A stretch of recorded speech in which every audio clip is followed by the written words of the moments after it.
আসসালামু আলাইকুম। এটা হলো পার্ট 2। হাতে গিয়ে আপনাদের সাথে দেখা করাতে পারি নাই। গরুটা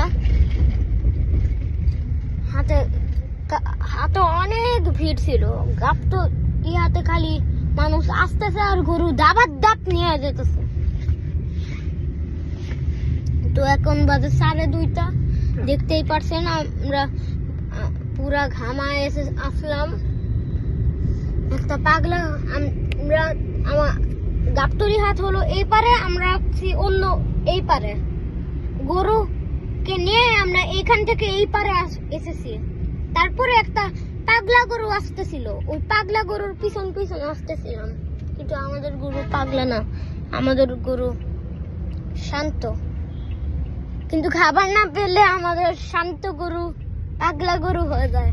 খাবার দেয় নাই হাতে, পাগলার মতন পুরা টান দিলে আর আসে না। আর এই গরু কে পিটানোটা আমি লাইক করি না। গাইস, আপনারা গরু যদি থামে তাহলে একটা রিজনে থামেছে।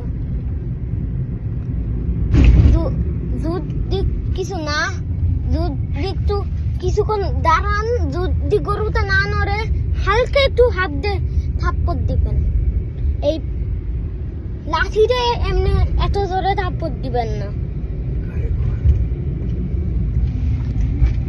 বুঝতে পেরেছেন? তো এখন বাজে 2:30। তো আমরা পুরা ঘামায় টামায় এসেছি। গাবতলি হাটের অবস্থা একদম খারাপ। ছাগলের যে সেকশন গুলা, ছাগলের যে সেকশন ওইখানে পুরা ভিজা, পুরা সগি সগি, পুরা কাদা। অনেক কষ্ট করে আমি এসেছি। আর গরুটা নিছি একদম সাদা। কালকে রিভিউ দিব আপনাদেরকে, কালকে সকালে। আজকে তাড়াতাড়ি একটু ভুসি টুসি খাওয়াই, অনেক খিদা লাগছে গরুটার। ঠিক আছে, আল্লাহ হাফেজ, আসসালামু আলাইকুম। আমরা এসে পড়েছি আমার